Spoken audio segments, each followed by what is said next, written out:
What's going on, guys? In this video, I'm going to show you how I made this super simple planter box for this fern. The best part is, this specific one costed less than $5 to make. And this same design can be applied to any size planter you want. And I promise you, it's probably the easiest planter you're ever going to make. But as far as this video goes, I'm going to show you exactly how I made this one. Stay tuned.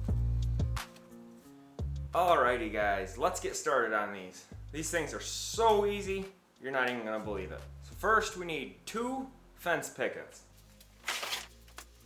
These are just pressure treated fence pickets you can pick up from Lowe's or Home Depot. They're 6 foot long, 5/8 thick, and about 5.5 to 5 5/8 inch wide. First we're gonna take them to the miter saw and get our cuts going. Alright, so first is first, with both your pickets stacked on top of each other at the miter saw, you're going to want to cut 4 pieces at 11 inches.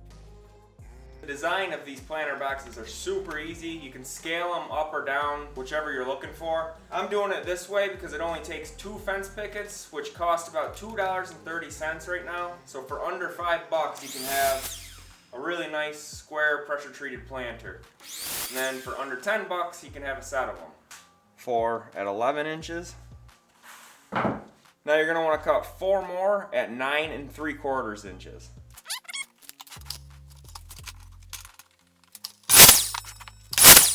Four at 9 3/4. So those 8 pieces will be your side panels. Now we're going to want to cut 4 at 13 inches. These are going to be our legs as well as the top trim pieces.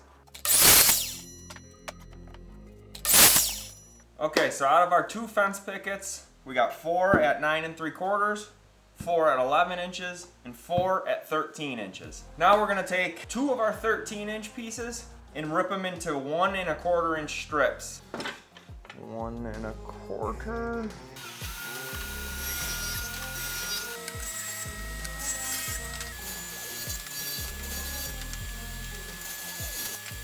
Alright, so there's 8 strips, 13 inches long.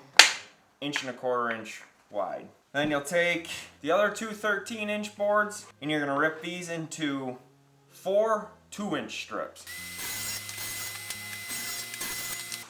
4 2-inch strips. And then these are the extra from the 2-inch strips. You're going to want to set them aside too, because we'll be using them later. Okay, so now you're going to want to take brad nailer with 1-inch brad nails. Take 2 of your 11-inch pieces. Then what you're going to want to do is put a bead of glue down each side of them. Take 2 1 1/4 wide pieces, 13 inches long. Brad nail it. You're going to want to have a wet rag handy too, just to clean out the squeeze out. 1 brad nail there, 1 brad nail there, 1 brad nail, 1 brad nail. Another 1 1/4 piece right on this side. Once the glue dries, the brad nails aren't going to really do much. It's just basically to hold it together until the glue dries. So there's one panel, and then just repeat this one more time. Okay, so now with your 9 3/4 inch pieces, these are going to fit inside those panels. So what you're going to do, take a 2-inch width piece that's 13 inches long. Take one of the panels you just put together. You're going to want to make it flush on the outside. This is the outside of your box. And then just with a sharp pencil, strike a line right here on the inside. And then just put an X right here. Grab one more leg, flip it over, and do the same thing. Strike a line, X. Okay, so now where the X's are, glue on that side of the line, and then glue your 9 3/4 inch panels right lined up with that line. And then just a couple brad nails. Okay, now just, this is the outside of it, so you just want to clean up any squeeze out on this side. Another panel.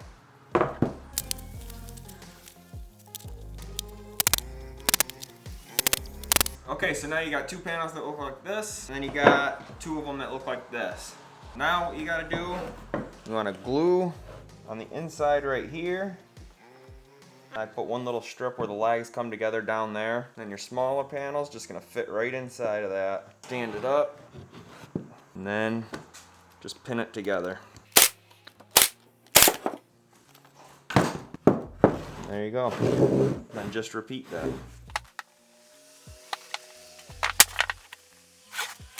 The only difference with this last panel is you gotta glue it to all together.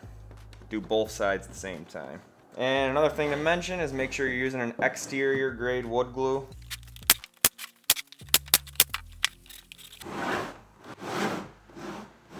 Starting to look like something. Now take 4 more pieces that were ripped down to 1 1/4 inch and just cut 45 miters on them so that they're all the same size.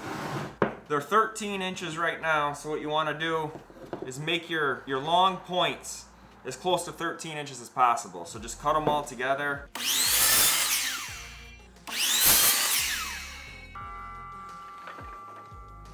And from the long edge to the long edge, you should have really close to 13 inches. Then you just want to put your trim pieces on. Usually it covers up about half, overlaps about half of that board. So you just kind of want to mock it up and figure out where you got to glue it.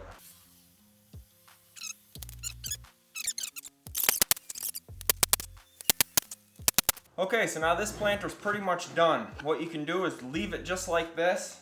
And a lot of these popular ferns that you buy will fit just right in there. And the lips will sit right on the planter like that. And I'd say that looks pretty darn good.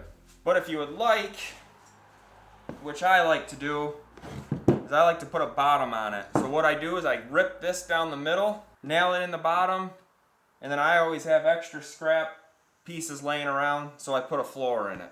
But that's completely up to you. I just like to have a base in it. But the lips from those flower pots do sit in there pretty good. So as far as finish goes on these, I leave them natural. And within a week, the green pressure treated color goes away and it'll darken to a natural brown color. I leave them natural because I sell them and I just let the customer choose what they want to do with them, whether they want to leave them as is, stain them, or paint them to the color of their desire. Hope you guys enjoyed the video. If you liked it, please hit that thumbs up button, leave a comment, let me know what you think, and I'll catch you in the next video.